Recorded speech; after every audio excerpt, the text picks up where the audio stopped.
Alrighty. Uh-oh. I believe we're live. Are you kidding me? I was picking my teeth. We're on. We're on. We're a little late, and I am. Here we are. Hi, everyone. The It's good news. weird because we can't see anyone. The good news is the only person watching is Alicia right now. Are And you freaking kidding me? no, now we got Pick some my people. teeth? We got more people? Yes. So here we are. Pick my teeth. So to those of you watching, and to those of you who will watch later, you won't know that we were 10 minutes late, but um, here we are, Yes, and you were. we have technology issues every time we try to do something. I think so. This is in line. So, welcome to Way of Life Wednesdays that Ray has handed off to me and Allison for some mental health talks for the next few weeks. And I'm really excited because I know I am, and Allison is passionate about this topic in general and kind of bringing it to the church and allowing God to move in that. So, Allison, hello and welcome. Hi. Hi, everyone. It's so weird because I can't see you, but I'm just gonna picture you're all there. I just want to say hi and welcome. We should I just talk? Is this good? You're good. You're good. Yeah, there's no So rush. basically, what I thought I would share with people today is kind of some foundational stuff for mental health. And what I find, I guess what both Ryan and I find as we're working with people is that there's all different kinds of issues. There's issues in every direction. There's emotional, spiritual, physical, financial, relational, social. There's every issue under the sun, but the one main thing all comes from inside of us. So what I was going to try to share with you guys is that there's some foundational things that you can always count on, that you can work on in order to deal with any issue that comes your way. It doesn't matter what the issue is. And that's the coolest thing about this, is that you can figure out. I'm going to move my screen a little because I'm like off, weird. So anyhow, what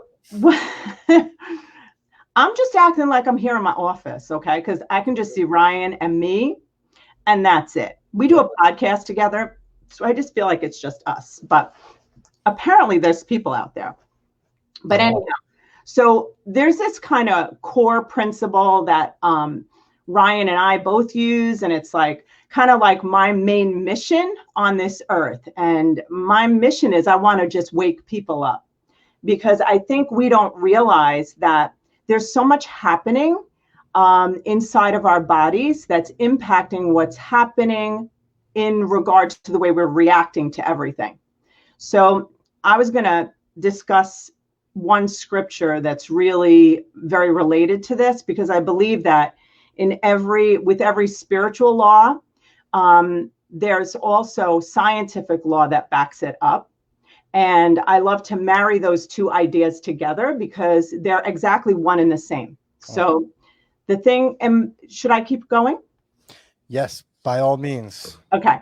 By all So means. basically, what this is that the scripture I was going to talk about is do not be conformed to this world, but be transformed by the renewing of your mind.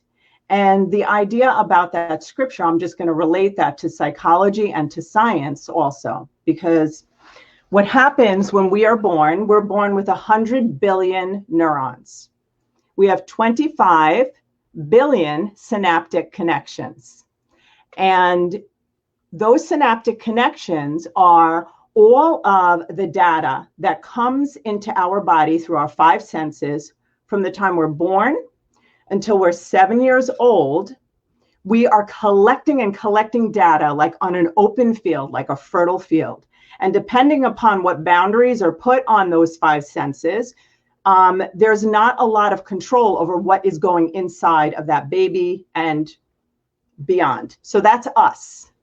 So the thing that when I describe being conformed to this world, it's really the world that we were born into. And usually not usually, the world that we're born into is our first community, and it's our first place that we develop all these default mechanisms. And what it is that those synaptic connections connect together all those neurons. Ryan's laughing at me. I could see I'm the a comment. geek. All right. So, I'm a that's total good. geek. No, we have comments, and one is that's a lot of stuff, and it is. Yeah, Is it too 100%. much? No. We're good. We're all tracking. There's a lot of stuff that goes inside of us. So Yes. I'm going to get off the science in just a second, I promise. So basically what ends up happening is that by the time we're 7 years old, those 25 billion synaptic connections are now a quadrillion synaptic connections, which is 1,000 trillion connections by the time we're 7. Okay, so all of those connections are the experiences, the little nuances, all the little things that happened or big things that happened throughout our entire life up to 7 years old, and all the meaning that we attach to it. So every experience that we have in our life up until we're 7 years old and beyond, our brain must find a meaning for, because our brain has to orient us to the environment. So I'm actually going to land this plane, I promise. So basically, being conformed to the world is like our brain has to orient us and define our world each time more data comes in. What happens with all that data is that the beautiful brain, which is our servant, the brain is very compliant. So it will adjust. Now, once a meaning is attached to something when you're young, it doesn't allow other meanings in. So this is my point. That is being conformed to the world that you're born into, because now data that will defy the data that's already in there will not be able to get in, right? So it looks for like data. Am I making sense? 100%. Is this too scientific? No. Okay. So basically, we're going to apply it to real life. You just watch, it'll work. So basically, so it says, do not be conformed to this world. So basically, all of us to varying degrees are conformed to the world we were born into, right? So then, but be transformed by the renewing of your mind. Mm-hmm. So what happens is that by the time we're 7, we have a whole programming that's already happened. So if there's trauma earlier on, or just little, you can misinterpret things as a child. It doesn't have to be trauma. It could be daddy's yelling at mommy when I have a toy at the table. Daddy's yelling at mommy because I'm playing with a toy, but the child attaches the meaning to that event as playing is bad. Now that may not be what happened, but their meaning is playing is bad. So that's just an example. So then be transformed. So that's what Ryan and I do, is we work with people to help them to be transformed by the renewing of their mind. So our mind is not just our brain. Our mind is, what we want to do is we take all of that information, these core beliefs, because every single one of us has basic core beliefs that we don't even know are there. So these core beliefs, these distorted thoughts, and we have emotion that we are actually chemically addicted to, because the emotion that we spend most time in, our body becomes accustomed to and actually chemically addicted to. We also, I'm going to give a little more data. Sorry, just a little more. Basically, we have 60 to 70,000 thoughts a day. Within those thoughts, 91% of those thoughts were the same thoughts you thought yesterday. And they're electrical impulses that keep going on a loop. So what happens is that people are chemically addicted to the emotion they experience the most. Their thoughts are on a loop, same thoughts that they had yesterday, and they have core beliefs embedded in their body, because our body is a whole record of memory. They have core beliefs, and the beliefs could be, I'm not good enough, I'm not smart enough, I'm not pretty enough, I'm not college material, oh, I better just fly under the radar, it's a better place to be. There's a million core beliefs.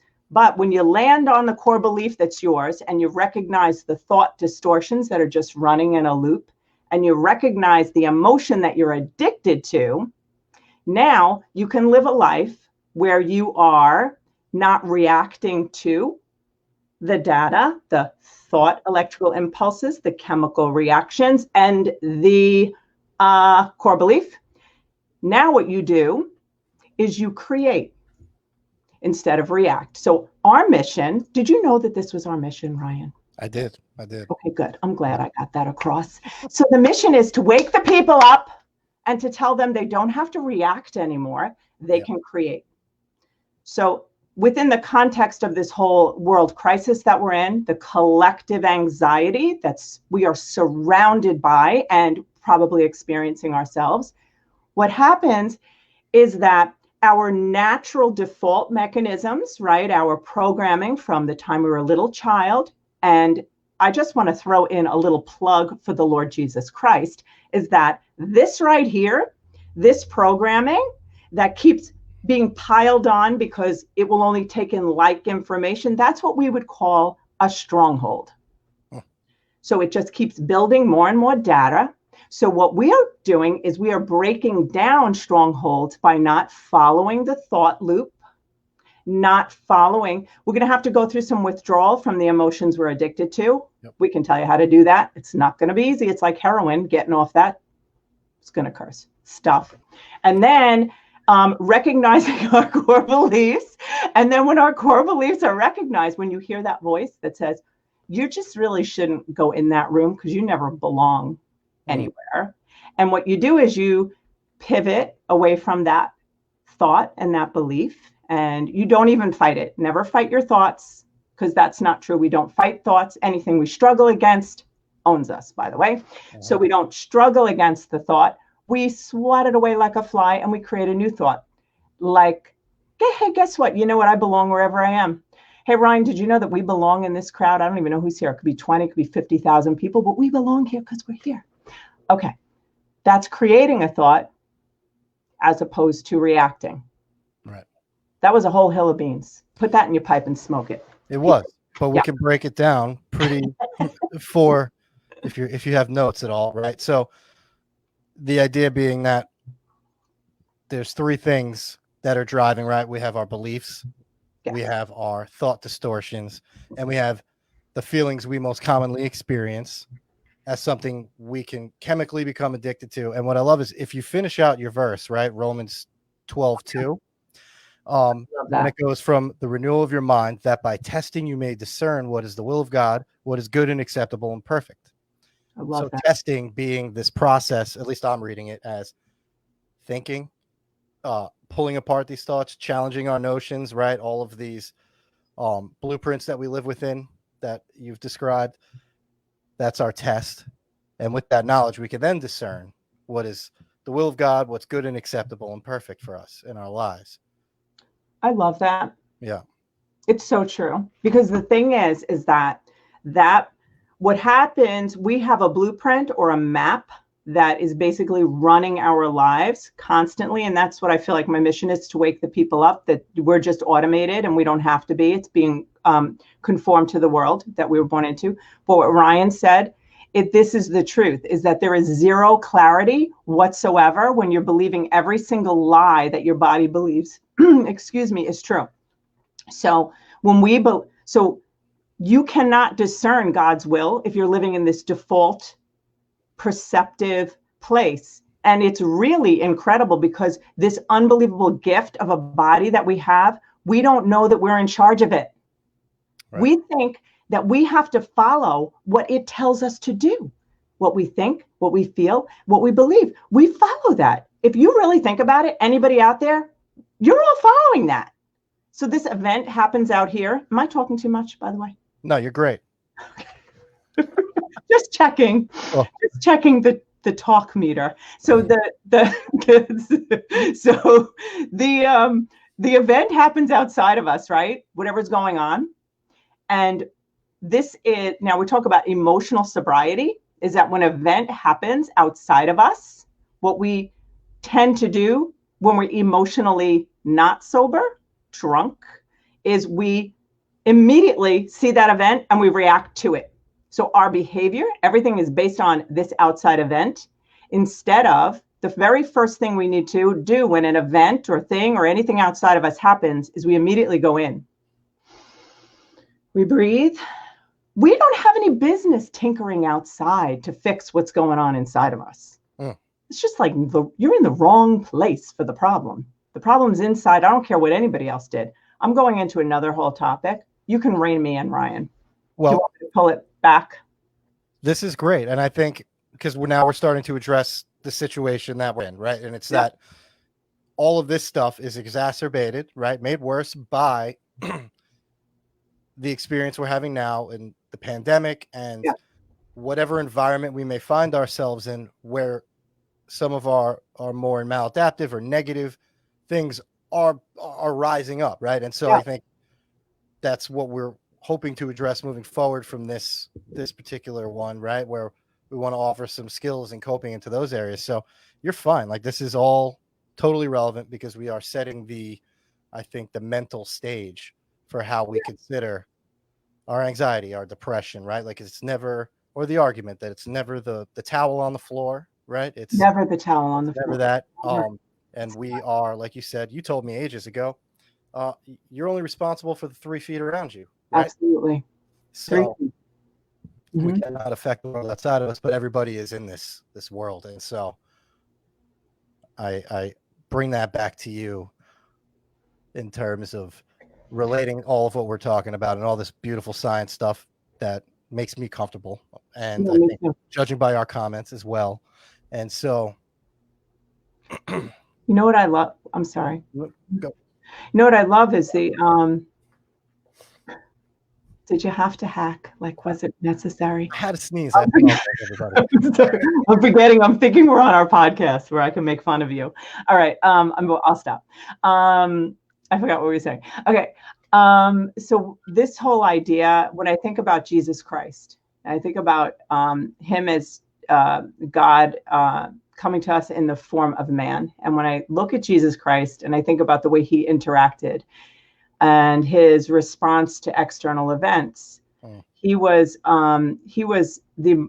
couldn't have loved more than any of us could ever love. And yet he was the most detached human on earth, because no matter what we were going through, although he loved and cared deeply, of course, about us, he was able to be separate from whatever our behavior was. Forgive them, for they know not what they do. They're beating him or whatever they're doing, and he was able to be separate.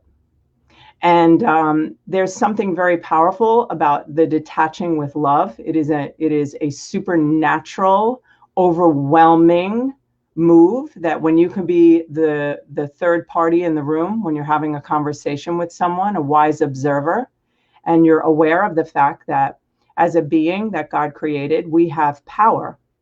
We have a lot of power to not be moved by emotion that's running in our body, to not be moved by, because basically our body, literally, and I'm not kidding. If you spent a lot of your life down or perceiving the world as a troubled place, I promise you it will deliver.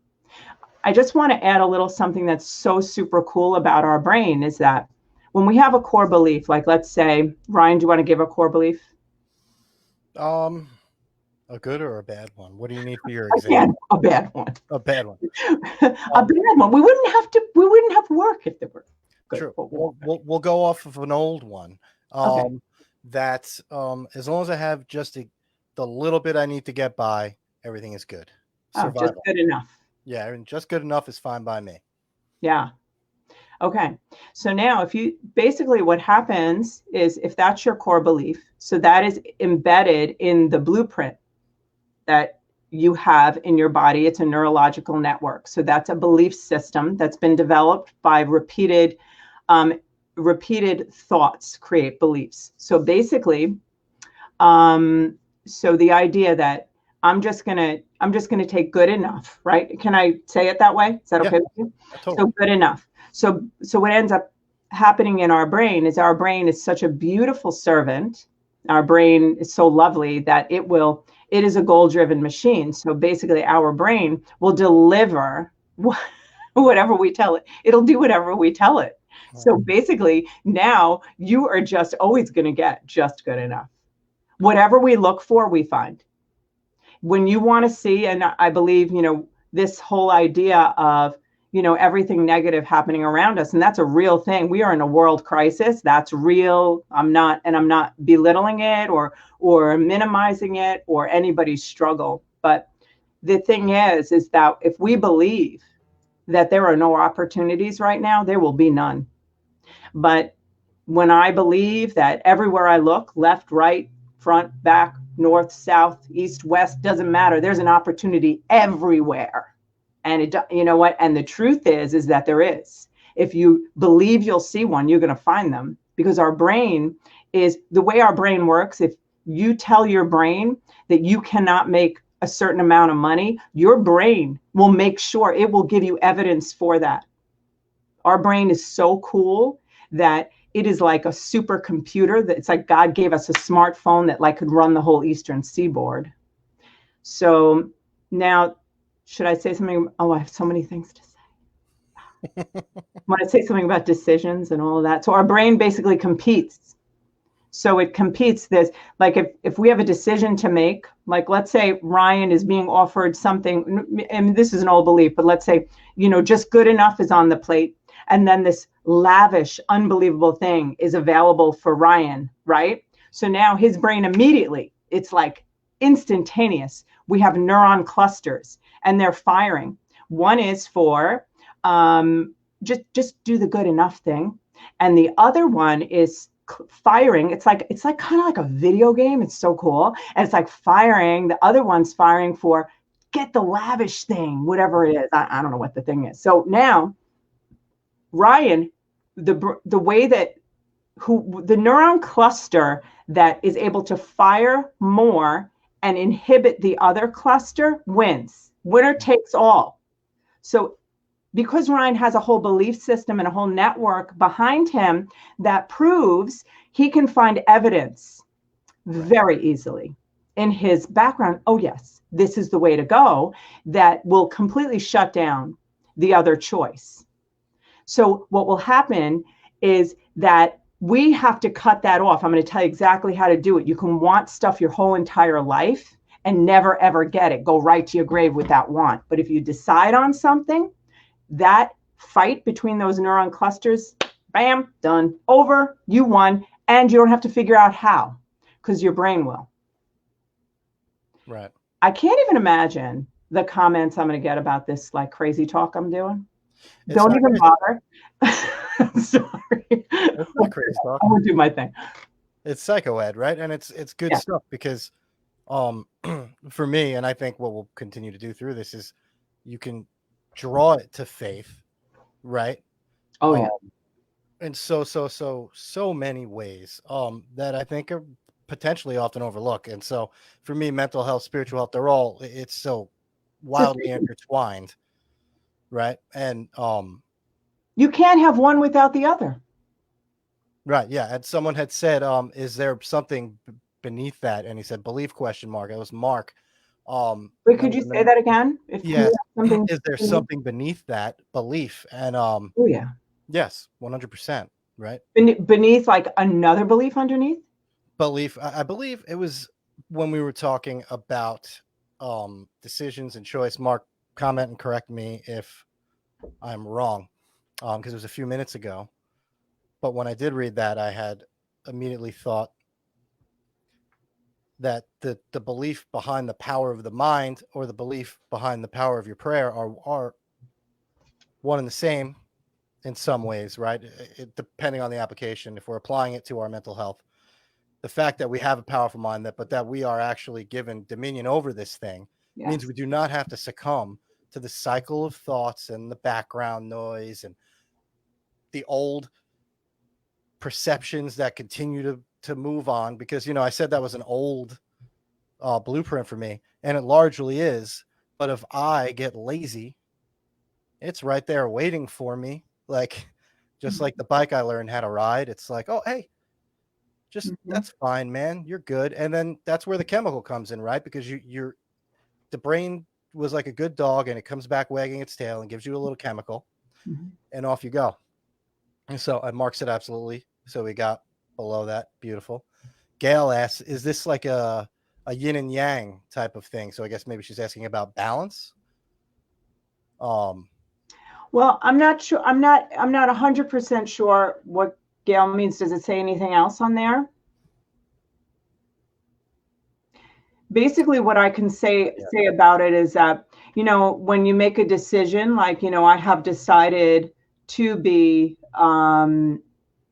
whatever that is. I have decided to I don't know why I can't think of an example, but when we make a decision, that is faith. I just wanted to add that in. It's like, we've chosen, we believe in Jesus Christ. That's a decision. That means that our neuron clusters are not, it's not going to be like other ideas can come in and persuade us in another direction, because we've decided, to be in the kingdom of God, right? Does that make sense? Now, when Gail is asking about yin and yang, I think that what? Bad and good, Yeah. I mean, I think that what happens is that our body is this incredible gift that's been given to us. And then there's where we are born, or all of our experiences, and then our interpretation and our fallen nature, that it won't be a clear interpretation of things. And what will end up happening is that, the beauty of creating a neurological network, it was meant to be with all life-giving, beliefs and meaning and all of that. But now there's all of this distortion in it. So, the coolest thing about transforming and renewing our mind is being able to be aware of that we have creative power with Jesus Christ to, when it says when it talks about I'm drawing blanks, I don't know why, but about holding captive to the obedience of Jesus Christ, our thoughts. When it talks about that, I always think about that. I don't really want to hold captive the thoughts that are distorted. I want to hold captive the thoughts, right, that are creative with Jesus Christ. Those are the thoughts I want to hold captive, and I want to create those, and I want to create more of those in line with him. So if we're following him, we're creating with him. But when we're following the things that are already built in there that are distorted, that are core beliefs that are against our self-esteem and who we really are and how we were created, and all of the things that are true. And when we, it's an absolute fact that if you live long enough depressed, you have receptors that are prepared for those chemicals, and they will continue. And it's almost like a withdrawal to not be depressed. It's a withdrawal to not be a victim. Huh. A victim role. I mean, we actually, a belief system can be like, wow, like I am really a victim of this life. It is happening to me. We want to change our thinking to, oh, no. This is not happening to me. This is happening for me. How is it? And then your brain, you said, no, I have decided this has happened for me. Now your brain goes, how is it happening for her? And it finds it. And then that's in line with Jesus Christ, life-giving, doing the thing, growth, creating, not tearing down, destroying, and keeping you stuck, because that's what these old blueprints that come from the conformity to the world. I'm going to stop talking because I'm talking a lot. I don't even know. Well, you can't stop. You do that so fast. It's hysterical. Do what? Well, tumble back in. I'm going to stop. Shut it down. It always catches me by surprise. My core belief. Like, oh my God, you're talking too much. No. Again, we have told me that intentionality playing through, right? Like, I think sometimes, because I say this to clients, and I think sometimes it can sound pedantic almost, right? Like, hey, no, you're going to flip your thinking to, why is this happening for me and not to me? And they're like, well, it can't be that simple. I'm like, well, it's not the question that matters. It's the exercise of changing what your brain focuses on. And you keep repeating that, and naturally you will have more positive outlook, right? You will look for opportunity instead of the bad. And when we sit in that, I'm addicted to my negative emotions, we give up looking for the better, right? Like it's, oh, this one feels good, so I don't want to flip it over. So it seems so ridiculous to say, hey, no, we're going to change our thinking to positive outlooks, and we're going to look for the opportunity in things. And we're going to keep saying that line in our brain. God, help me find the opportunity in this situation, even though it may be inconvenient or even tragic, right?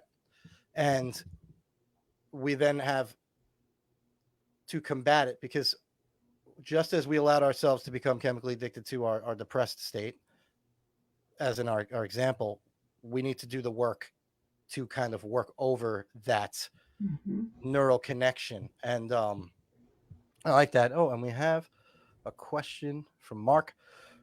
And just to note, everybody, like, yeah, questions are cool. And I'm going to put an email here so you could send questions.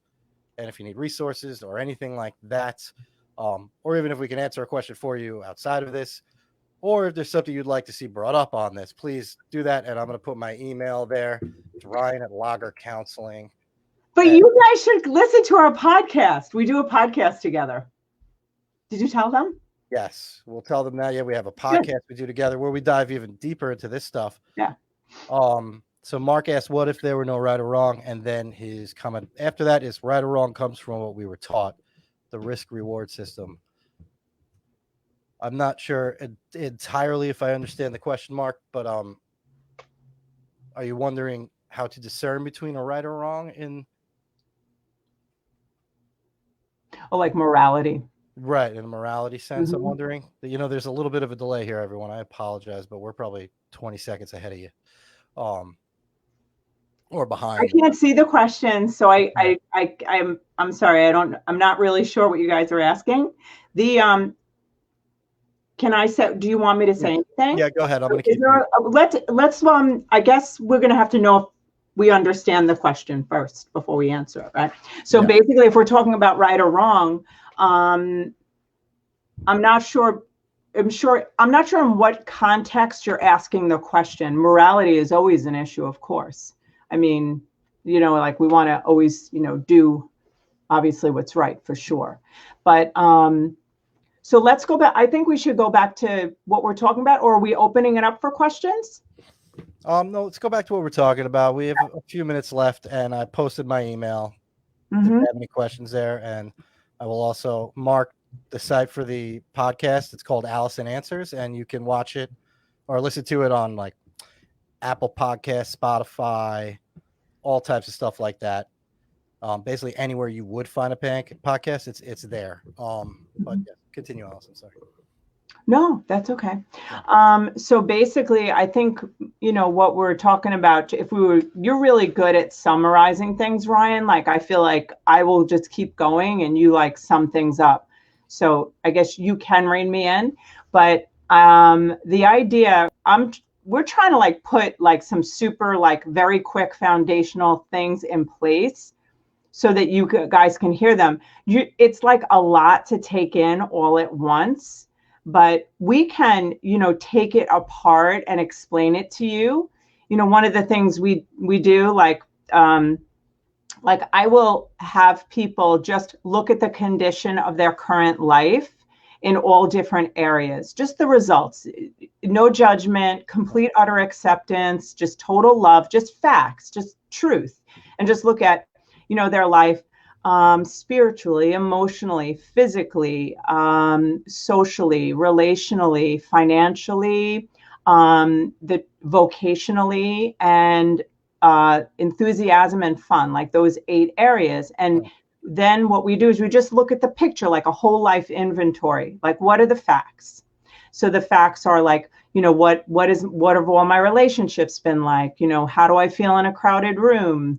How much money is in my bank account? Am I always in debt? And then what we extract out of that is the blueprint or the map that you've been following your whole life in each one of those areas. Because basically what we all find I don't love it, but it's helpful for a therapist when we see patterns. Patterns are easy because basically patterns just show that people just are repeating. They're on a loop of things that they're kind of automated to, like beliefs that they have about themselves, like, oh, I can never succeed. So basically you won't. It's like what Henry Ford says, either you think you can or you think you can't. Either way, you're right. So it's this, right? So then once we do that, we know what the map is that you're following for each of those areas of your life, and then we pull out the core beliefs that are generating the fuel for that map, and then the thought distortions that are contributing to that, and then the feelings that we just return to over and over again, either because of the map. So it's like, I always use the example, when you want to, people who want to go to California, they'll take out their map and it's a map to Chicago. And then they follow the map and then they're expecting to get to California and they're like, how the heck did I get to Chicago again? What? Like, yeah. But they don't know that they're following the map. They're using the map to Chicago. So that's what it is. We have maps inside of us that are leading us in this kind of way that we're not supposed to be led. We want to be led by God. We want to be led by Him creating our life, being who He designed us to be, not being what this kind of old conformity to the world designed us to be. Mm-hmm. Did that clarify? I believe so. And no, and I was just thinking, so much of this, like, I think even I came in with an expectation to talk about coronavirus, but I think like me and Ray talked about last week, right? The whole idea was that we're experiencing this. Maybe we white knuckled our way into this, or we were coping very well in the beginning, but it's dragged on and things have been exacerbated. And now we're looking at where does coming back into this come, and it's totally relevant because coronavirus or not, these things are happening for us, right? We just now have less distractions, and so they are more rising, and it's the opportunity for us to renew our mind in this process. So when we go back out into whatever altered reality we have, it will look similar to what we're used to. It'll feel a little different, sure. Do we want to go back in the same way? No, damn. Right? Nope. I don't think so. And I think a lot of people are facing that. And so that is how, if I summarize well, I'm summarizing it. I gotta add on that. Yeah, go ahead. I gotta do it. Let me tell you something. What we see everywhere, it is the biggest thing and this was in that webinar. The thing is basically bottom line is that any issues we have are inflamed right now. Any issues that were already there, or even issues that you got over in your life, they usually in times of stress, we return to our default mechanism. And basically what happens is then we end up creating or being in this reactionary state, because when there's a collective anxiety all around us, the static really affects us. Plus, there's everybody who's on here is probably being impacted in one way or another. So what I want to say is, this is the weird thing that it's kind of weird to say in such a hard time, but this is the time to look for the opportunity, whether it's the opportunity to bow down, whether it's the opportunity to grieve with your God and connect with Him in the deepest way you ever have, because you've never needed Him more, whether it's the opportunity to have a horrible revisit of an argument with your spouse that you just have avoided for years because you're both so busy, and now it's back again. It's not back again. It's an opportunity for it never to happen again. It's an opportunity to do it differently. When you have the same thing with your kids, that they're on your, whatever it is, it's the opportunity now to change every relationship. To me, the most foolish thing we could do right now is miss this opportunity, because it's everywhere. Opportunity to love, opportunity to learn, to go back to wholesomeness. There's so much now, and I'm not minimizing loss or fear, But everything about fear, there has never been a fear that isn't about the future. All fear is future based. Yeah. You could challenge me on it. It doesn't matter if somebody's right here and they're about to do something to you. You're afraid about what's about to happen. Yeah. Right? Yeah. So, yeah. You're good. And you bring the point up that God's power exists in this moment, right? Every moment. He redeems, he can redeem our past and he can promise us future. Mm-hmm.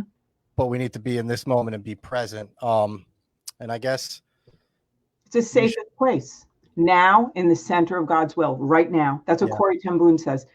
The no safer place than in the center of God's will. In the moment, right here, head, heart, feet, all together with him. It's the safest place. I'm going to be quiet.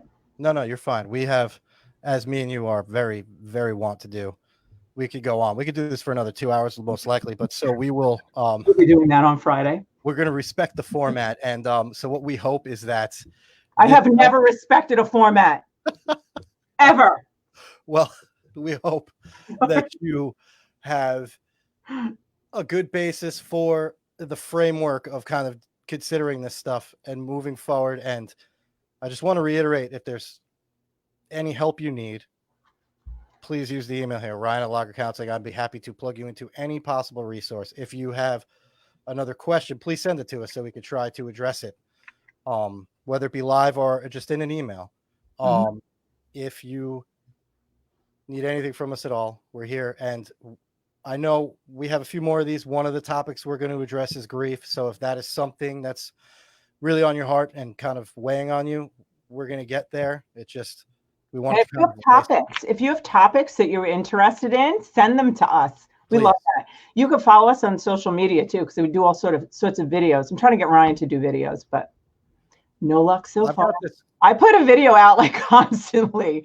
I have like millions of videos. If you want to follow me on Instagram or whatever. I need a Corona cut. I got this. No, you got to do it. We'll do one together. I'm feeling like a Victorian man who just couldn't afford a haircut. Things are all over the place. It's awesome. It's an opportunity. An opportunity to be like a whatever.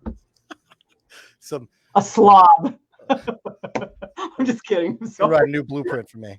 But again, thank you everyone who watched with us, who's here and participated. We really, really appreciate you guys.